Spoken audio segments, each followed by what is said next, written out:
हस्ते या होण्याचे कार्यक्रम या ठिकाणी पार पडत आहे। जी मार्गदर्शक सन्माननीय अशोक मानकरजी, उपस्थित समस्त सेवक सेविका, आई बहिणी बाळगोपाळ या सर्वांना माझ्या आजच्या या चर्चा बैठकीमध्ये उपस्थित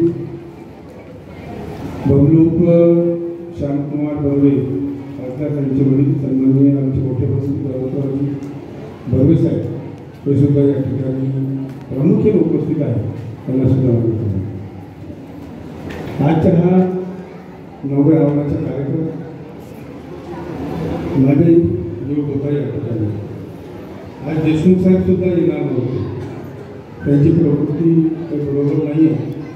सकाळी माझ्याशी बोलले गेले तुम्ही आता कुठे जायचं नाही, आराम करा, परंतु शेरोकरजी निलारेजी त्यांना म्हणून ते या ठिकाणी भगवत कार्यामध्ये आले। मी खूप दिवस झाले त्या कमिटीच्या मी झालं वर्ष 2 वर्ष झाले असेल, मानकरजी कुमारकरजी बोलवतात, परंतु वेळ मिळत नाही। आज या ठिकाणी मला वेळ मिळाली, मी भगवंताची विनंती करतो। या ठिकाणी मार्गदर्शक पुष्कळसे झाले, आमच्या महिला मंडळांची बायांचे मार्गदर्शन झाले।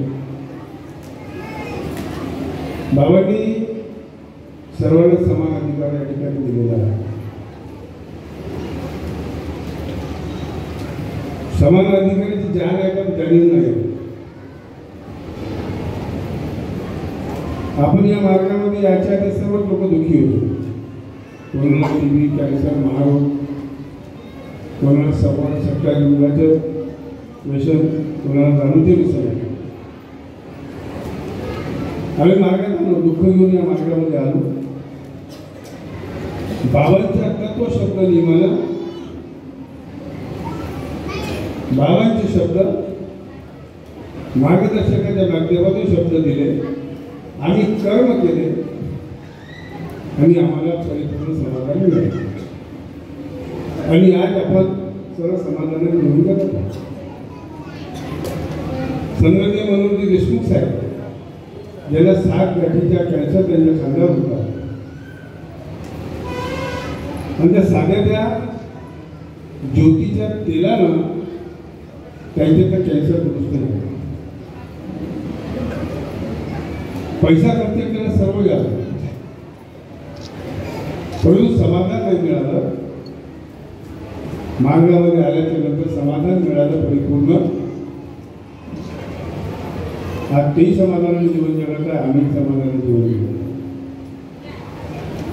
मी मार्गात आलो, मी माझा अनुभव सांगतो की मला काही दुःख नव्हतं, व्यसन नव्हतं, खाली पिढी नाही आलो, फ्लॅट होता, गाडी होती, सर्व होतं, परंतु माझ्या मुलगा मुलगी आहे, त्याला कोणत्या प्रकारचे व्यसन लागू नये, त्यांचे शिक्षण पाणी चांगलं व्हावं, माझा व्यापार चांगला वाढावा, आणि मार्गात आलो। माझी आईला भूकला होती, अनेक देवीदेवतांचे पूजन केलं, देवदेवतांचे पूजन केलं, तेही कमी पडले। लोक सांगतात कोणी 33 कोटी, कोणी 36 कोटी, तेही कमी पडले। शेवटी आम्ही मुस्लिमांच्या दर्ग्यामध्ये सुद्धा गेलो, तरी समाधान मिळालं नाही। लागोपाठ माझी आहे आमच्या सोबत मार्गामध्ये आली आणि तिला परिपूर्ण बिना पैशानं समाधान मिळालं। लोक सांगतात की आम्हाला हा मार्ग फुकटात मिळाला, परंतु ते चुकीचे आहे, बरोबर नाही। कोणती वस्तू फुकटात मिळत नाही, कागदबी आहे। एखादा जमा केला तर कचरा जर जमा केला तरी त्या कवाडीच्या दुकानामध्ये विकलं तर त्याची पैसे होते, आणि ज्याची किंमत आम्ही लावू शकत नाही तो म्हणजे आम्ही बाबाला दिलेला शब्द वचन, त्याची किंमत कोणी लावू शकत नाही। तो बाबांना तुम्ही आम्ही वचन दिला, शब्द दिला की मरीन किंवा जमीन जीवनात एकच भगवान बाबा हनुमानजीलाच मानू दिला आपण शब्द। त्याला पैसे लागले नाही, आत्म्यातून मनातून दिलेला आहे आपण शब्द तो. आणि तो शब्द महानतेजी बाबा जुंदेजीच्या माध्यमातून त्या भगवंतांनी पकडला आणि म्हणून आम्हाला समाधान मिळालं. आणि हे अविरत चालणार आहे. जोपर्यंत चंद्र सूर्य राहणार आहे तोपर्यंत हा चालणार आहे. त्याचं कारण एकमेव आहे, ते आहे महानतेजी बाबा जुंदेजीनं केलेली निष्काम सेवा. काही मोबदला घेतला नाही. बाबा 3 ऑक्टोबरला 1996 भगवंतामध्ये विलीन झाले. तोपर्यंत बाबांनी कधी आपल्या जीवनामध्ये बाबाला कधी कलंक लागला नाही. कारण बाबांनी तो वचन दिला, तो शब्द दिला. त्या बाबाच्या शब्दामुळे तुम्हाला आम्हाला समाधान मिळत आहे. आमच्या तुमच्या शब्दामुळे समाधान मिळत नाही. मग सांगितलं कोणीतरी विचारलं नाही का कुंभकर्णीचे सेवक कोण, त्याचे सेवक कोण, लोकांनी हात वरतो. बाबाचा शब्द होता कि तुम्हारा मेरा गुरु भगवान बाबा हनुमान जी है, तो तुम्हारा गुरु कोण. बाबांनी जेव्हा त्या गुरु त्या भगवंताला मानलं, त्या हनुमानजीला मानलं, तर तुम्ही आम्ही बाबांना गुरु मानणं किंवा आम्हाला गुरु मानणं हे कितपत येऊ. ठीक आहे, आमचे गुरु आहे, बाबांनी आम्हाला चांगला मार्ग दाखवला, सर्व केलं, म्हणून आपण त्याला गुरु मानतो. कितपत 100% तेही तुमच्याकडे आहे, काही किंमत नाही. परंतु त्या दिलेल्या वचनाचे पालन तुम्ही आम्ही करतो आहे का. त्या ठिकाणी सुंदर असं मार्गदर्शन त्या ठिकाणी झालं. माझ्या बोलण्यामध्ये तिखटपणा खूप असतो. माझ्या बोलण्यामध्ये गुणाकार दादा मोरे असं केला, परंतु त्याच्यामध्ये पार्श्वभूमी असते, उद्देश असतो. हा कसा आहे, एखादी गोष्ट म्हटल्याच्या नंतर काही ना काही त्याच्यातून, जसं आपण इलेक्ट्रिकचे बटन दाबतो, करंट लागते, लाईट लागते, तसं आपण शब्द जसा काढतो तसंच तो भगवान क्रिया करतो. अर्थिंग आणि प्लेस, आत्मा आणि परमात्मा. दुरेकर साहेबांनी एक वेळेस कोणताच बोललो मी मार्गदर्शनामध्ये, त्याचे उदाहरण दिले, ते समजून मी सांगितलं. कदाचित त्यांना राग आला असेल, तुम्हाला काही फरक नाही पडला. कोणाला किती राग आला असेल मला फरक पडत नाही. परंतु माझा उद्देश जो आहे, जसं बाबांनी तुम्हाला आम्हाला सर्वांना स्वावलंबी बनवला आहे, परावलंबी नाही. मी स्वावलंबी जीवन जगत आहे, तुम्ही परावलंबी जगत आहे की स्वावलंबी मला माहिती नाही. पण बाबाच्या प्रत्येक मार्गदर्शनामध्ये, प्रत्येक शब्दामध्ये महाभारत, गीता, कुराण याच्या सारांश लपलेला आहे. तुम्ही अभ्यास करा. मी केला नाही केलं ते माझे मला माहिती. जसं यांना मी बोललो होतो दुरेंद्र साहेबांना की तुम्हाला जेव्हा बाबांनी शब्द दिला, तुम्हाला तुमचं काय पाहिजे, तुम्ही ना फक्त जर हो म्हटलं असता, ती क्रिया बाबाच्या पायावर झाली असती आणि बाबाच्या पाय जसंच्या तसा झाला असता. 100% तुम्हाला सांगतो. आता का तुम्ही मला साहेब असं कसं, हो तुमच्यामध्ये जी शक्ती आहे ना, आदरणीय मंचामध्ये जी शक्ती आहे ती साधारण नव्हे. एक बाई तीर्थ बनवते, भूत पळवते, सेवक दादा तीर्थ बनवते, त्या सर्वांचा विष उतरते. तुम्ही सती अनुष्यापेक्षा आणि सेवक हा गोरखनाथ मच्छिंद्रपेक्षा कमी नाही आहे. फक्त समजणं गरजेचं आहे. आणि जो स्वावलंबी जीवन जगत असेल तो समजू. बाबांनी तुम्हाला कसं बनवलं, का बनवलं, बाबांनी सर्व तुम्हाला दिलेलं आहे आणि त्याच्यातून तुम्हाला साध्य करून घ्यायचं. बाबांनी हे सांगितलं की तुमच्यामध्ये ताकद किती आहे, तुमची शक्ती किती आहे, तुम्ही ओळखले नाही. बाबांनी प्रत्येक वेळेस तुम्हाला मार्गदर्शन केलं. जसं मोगल किस्सा गावच्या गावात. मोगल कसं त्याला माहिती आहे तुम्हाला? काही लोकांनी पाहिलं असेल, काही लोकांनी पुस्तकामध्ये वाचलं असेल. जेव्हा मोगल कशा गावाच्या दौरा झाला, पुष्कळ दिवस लोटून गेले, बाबांना दुधाचा चहा मिळाला नाही, तेव्हा बाबांनी त्या मंगळली गावामध्ये त्या सेवकाला सांगितलं की मला दुधाचा चहा पाहिजे.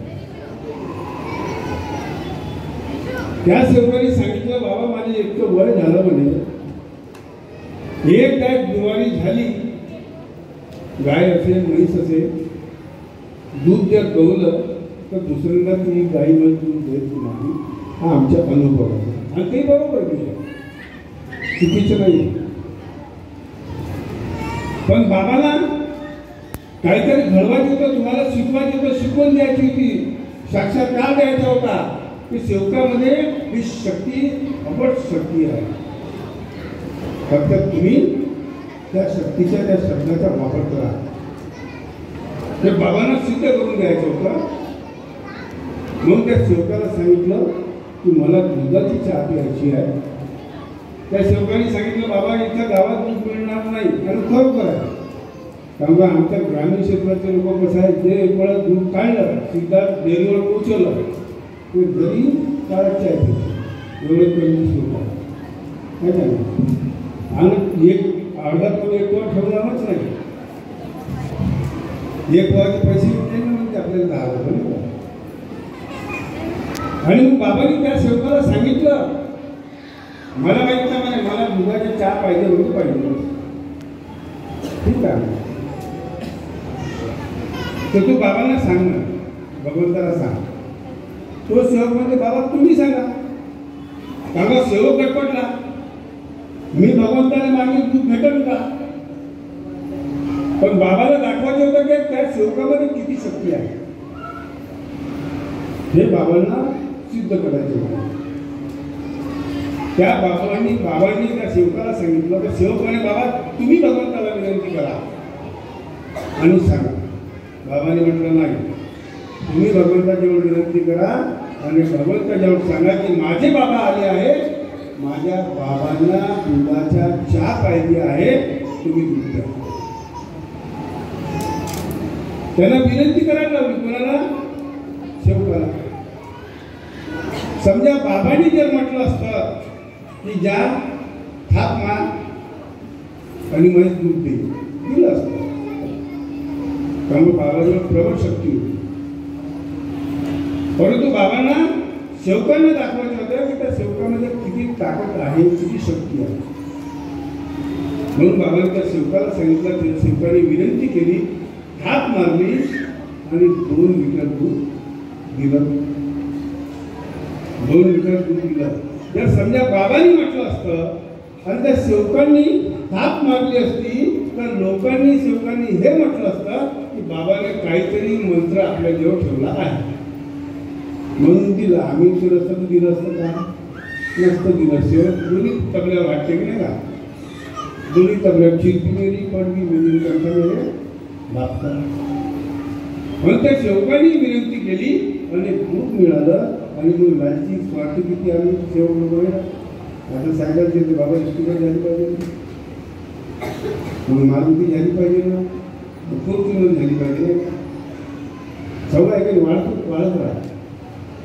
बाबा म्हणे, आता दुसरी म्हैस दूध देईन का? कारण तू काय म्हणे. ते सेवक तिथं गेले, त्या बाबांनी सांगितलं सेवकाले, बाबा तुम्ही जाऊन हाजा म्हणे आणि त्याला सांग 2 लिटर दुधाचा चहा बनव, पाणी टाकायचा नाही. नाही तर काय दूधवाले पण माहिती कोणी दूधवाले सांगते, साहेब आम्ही असं नाही पाहिजे, बाबा तुम्हाला नाही ते सांगतो, सवय आहे की आपल्याला. आणि ते दूध मग पूर्ण चहा झाला, पूर्ण चहा बनवला आणि त्या बाबांना ते सेवकांना. तर ही शक्ती आहे, तुम्ही स्वतःला ओळखा. बाबांनी सांगितलं, मग असे 90चे अनुभव बाबूरावजी वाणी यांनी सांगितलं. सत्य आहे, बाबांचे एक शब्द पत्र आहे, मंडळामध्ये राखीव आहे. कधी कधी मी लोकांना व्हायरल करायला लागलो की लोक शिकतील केव्हा. पहिले असं नव्हतं, आता व्हायरल होतं. तर सेवकांनी हे गोष्ट लक्षात ठेवायला पाहिजे की आमच्याजवळ जी शक्ती आहे, जर आम्ही चांगलं करत असेल तर ती शक्ती तुमचं काम करेल. आणि वाईट करण्याचा जर प्रयत्न केला, तुम्ही कितीही कापूर अगरबत्ती लावा, तुमचं काम कधी होणार नाही. हे या मार्गाची सत्यता आहे. तुमच्याजवळ अनुभव असेल, माझ्याजवळ बी आहे. आता मी मंचाजवळ मी प्रत्येकाजवळ अनुभव आहे. पण प्रत्येकाने ते काम करावं. आणि म्हणून ध्येयाची अगरबत्ती लावा. आपल्या ध्येयाची आत्म्यातून अगरबत्ती लावा. आज तुम्हाला माहिती आपण अगरबत्ती आणतो, बाजारातून आणतो, मार्केटमधून आणतो, नाही का?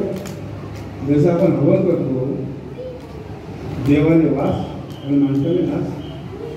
म्हणून त्या अगरबत्तीच्या पहिल्या सुगंध कोण घेतो? आपण आणि संपली. पहिल्याला तुम्हीच घेता, पहिले तुम्ही वास घेता ना, मग नंतर ते बाबा. तर ध्येयाची अगरबत्ती, ध्येयाची अगरबत्ती लावा. आत्म्या मनातून लावा. तुम्ही अगरबत्ती ते पेटवली नाही तरी चालते, फक्त बाबाजवळ आत्म्याला तुम्ही प्रणाम करा, ती अगरबत्ती लावा. तुमचं जेही काम असेल ताबडतोब तुमचं काम होईल. यात दुर्मत नाही आहे. परंतु आम्ही तसं काही करत नाही. आणि ज्या दिवशी आता व्हॉट्सअपवर फेसबुकवर आम्ही पाहतो, मला तेवढी सवय आहे का माझ्या याच्यामध्ये पूर्ण जेवढे मी या भारतामध्ये ग्रुप असेल संपूर्ण माझ्या याच्यात आहे. काही काही प्रायव्हेटमध्ये लोक पाठवून देतात ते का. व्हॉट्सअप फेसबुक मगाशी त्या बाईनं मोबाईलचं सांगितलं, आम्ही मार्गदर्शन करतो. चांगल्याही गोष्टी येते, वाईटही गोष्टी येते, दोन्ही गोष्टी. कोणी म्हणते त्या मार्गदर्शकामुळे मग पहिल्या दिवशी गेला तर पहिल्या दिवशी त्या मार्गदर्शकाने शब्द दिला त्याचं का. मला एक सांगा, आदरणीय मंच आणि सेवक बंधू बघितले, ज्या दिवशी आम्ही त्या मार्गदर्शकाकडे गेलो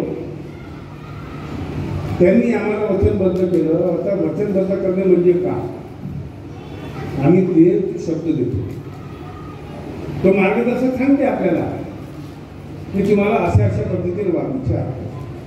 बाबांनी जे तत्व शब्द नियम दिलेले आहे त्या तत्व शब्द नियमाच्या आधारे तुम्हाला वागायचे आहे. आणि बाबाच्या आदेशाचे, मंडळाच्या आदेशाचे पालन तुम्हाला करायचे आहे. बरोबर आहे की तो म्हणते का की माझ्या आदेशाचे पालन करायचं?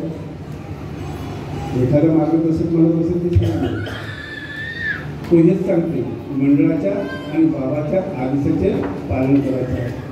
तो शब्द पहिल्या दिवसाच्या, प्रथम दिवसाच्या शब्द तुम्ही तुमच्या जीवनापर्यंत आठवण ठेवा. मार्गदर्शकात दुवा मी दिला, मी मार्गदर्शक 2002 पासून जेव्हा चिंतन चालू होतं. कधी ना तीर्थ काही बनवायचं नाही, तुम्ही बनवा. तुझे आहे तुझ्यापाशी तरी तू बोलला. ध्येयाची तिजोरी भक्तीसाठी ठेवा. उघडदार देवा आता उघडला तरी बाबांना उघडलं पण आम्ही ते बंद करून ठेवला. कारण नियमावली ती दिली आहे, आम्ही नियमावली वाचत नाही, फक्त विनंती प्रार्थना वाचली म्हणजे झालं. आणि मग मार्गदर्शक म्हणजे आता ठोकर जसं कणांमध्ये ठोकर झाला नाही तर चौकट वाटतो कधी म्हणतो. पाण्यामध्ये चिन्ह बी लागते, सत्ता बी लागते, कधी कधी चिन्ह बी पण चांगलं वाटतं. आम्ही त्या बाबाच्या जर शब्दाला जर जाणीव केली असती तर आमच्या मार्गाची दूरधारा एवढी पसरली नसती. आणि म्हणून बाबांना नेहमी नेहमी तुम्हाला सांगतो, भारतीयामध्ये एक शब्द आहे, बेवकूफ जिंकला आहे, स्वतःला झुका नाही म्हणतात. आमच्या एक सध्या वगैरे साहेब कसं म्हणजे तुमच्यासारखं हुशार लोक आहेत का नाही, हे बाकीचे बसले आहेत तुम्ही त्याने मूर्ख बनवता आणि ते विचारे बनते म्हणून तू वाटते ना. मी मार्गदर्शक आहो ना, मी तुम्हाला थोडं बोलतोय, मी स्वतःला बोलतोय ना, मी मार्गदर्शक आहो ना. आम्ही बरोबर त्या सेवकांना म्हणून मन आहे की बेवकूफ जिंदा आहे पकडून देऊ तुझा नाही म्हटलं जसं हा रामटेकवाला आपण आहे. आम्ही मिळू आम्ही मूर्ख सावकारी बाबांनी सांगितलं मंडळ आणि बाकी शाळेच्या लोकांनी नोकरी करणारे मंडळ नाही का. तर आम्हाला हे पाहायचं हे सुरू आम्हाला हे पाहायचं की बाबांनी आम्हाला का सांगितलं आणि आम्ही करत आहोत. तुम्ही तुमच्या आई वडिलांचे पाय लागू शकता, तुमचे वडील झाली इथं जर लोक डाव्या हातावर डाव्या पायावर लोक ठेवते, उजव्या पायावर लोक ठेवते. माझ्यासारख्या माणूस करायला एक नाटक मारून दिसते. कसं म्हणजे हा धर्म कुठे नेत आलो आम्ही, त्याचा परिणाम काय होतो, याला जबाबदार कोण. मी जेव्हा नेहमी मार्गदर्शन करतो भाताला दिल्ली बसली मुली बाय बसली कालचे भाग आजचे काही मार्गदर्शक काही ना तो जे भटकले तो भटकला, एक मार्गदर्शक भटकला, पण त्याच्यासमोर तुमच्यासारखे 100 लोक त्याच्या पाठीमागे गेले. म्हणून तुमचा फायदा तो माणूस होता. कारण म्हणून सांगतोय तुम्हाला नेहमी बाबांनी म्हटलं आहे की मी गेल्याच्या नंतर म्हणलं बाकी नाही करायचं. पण तुम्ही काय त्या मार्गदर्शकाला भगवान म्हणतात, बाबा म्हणतात, बाप म्हणतात. आम्ही ना बाबाला पाहिलं नाही, त्याची फोटो लाव, त्याची फोटो लाव. भगवान बाबा हनुमानजी पुराणा आणि कोणाचे नाव घ्यायचं तर त्याचं नाव लावा, समाधान मिळते का. अहो तुम्ही नाही, एक अनेकवाला जर व्यक्ती असेल, तुमचा मित्र असेल, त्याला जर एखादी इजा झाली असेल, सरपंच चावला असेल, पण त्यांनी जर बाबा हनुमानजी म्हणून जर प्रिन्सिपल बनवला त्याने सुद्धा समाधान मिळते. एवढा मोठा करण त्या बाबाच्या त्या शब्दामध्ये साधारण बाब नाही, पण आम्ही समजलो नाही. आणि त्याच्यामुळे हा एवढ्या मोठ्या संघटना निर्माण झाल्या. याला दोषी काही सेवक आणि मार्गदर्शक लोक आहेत. त्या मार्गदर्शकाच्या पिंड सोडा, अजिबात यायचं नाही, काही बिघडत नाही. हो तुमच्या केसाला धक्का लागत नाही. मी स्वतः साध्या कार्यामध्ये त्या मार्गदर्शकाच्या कार्याचा विरोध केला नाही. का बिघडलो, माझ्या केसाला धक्का लागला नाही, पण जीवनात लागणार नाही, कधी लागणार नाही. परंतु या माहितीवर बोलण्याच्या आधी त्याला समजून सांगा. त्या मार्गदर्शकाला मी समजवलं, मी समजवलं म्हणून या ठिकाणी बसलो आहे. निंदा नाही करायची. अनुभव खूप आहे बाबाचे अनुभव खूप आहे, पण आम्ही सांगतो का, आम्ही सांगत नाही. आम्ही त्या सोबतच मूर्ख बनवतो. कोण गुरढोर आहे मला माहित नाही, मी गुरढोर नाही आहो. आता व्हॉट्सअप फेसबुकवर लोक टाकते ते सिंहाच्या पोटामध्ये त्या हरणानं सिंह खूप असतो, म्हणजे याची मी हालत. अरे बाबा, माणसामध्ये आणि जनावरांमध्ये फरक आहे. माणसामध्ये जनावरांमध्ये फरक आहे. बाबांनी माणूस बनवलं, तुकाराम महाराजांनी म्हणलं, सर्वांनी म्हटलं माणूस द्या, म्हणजे माणूस द्या. बाबांनी म्हटलं, भवनात म्हटलं मार्गदर्शन केलं की एखाद्या व्यक्ती मी त्याला चांगला संत बनवून देईल, योगी पुरुष बनवून देईल. कोणी समोर आला का, नाही आला. काऊन नाही करू शकत. काऊन परिवाराच्या हाही परिवार आहे, तोही परिवार आहे बाबांचा. कोणी समोर आला नाही, कारण स्वार्थ आणि विश्वास दोन शब्द आहे. बाबामध्ये स्वार्थ नव्हता, कुटुंबामध्ये तुमच्या आमच्यामध्ये स्वार्थ आहे, म्हणून हा फरक आहे. नाही तर कुटुंबाचे लोक तुम्ही बी आम्ही बी आहोत, आणि बाबाच्या कुटुंबाचे नाही तर कोणाच्या. वर्जिनियामध्ये जेव्हा बाबा होते तेव्हा डॉक्टर साहेबांनी म्हटलं, बाबा तुम्ही इथे राहून द्या. तेव्हा बाबांनी म्हटलं, म्हणून माझे 1000 लाखो शिवक तिथे माझी मुलं आहे म्हणजे. तर तुमच्यासाठी या भारतात फरक आहे, कुटुंबासाठी नाही. लक्षात ठेवा, काही पाया पाण्याची कोणाची गरज नाही. मग सांगितलं उपास करते. हो बरोबर आहे, मला माहीत आहे, उपास करते. आणि उपास म्हणजे उपास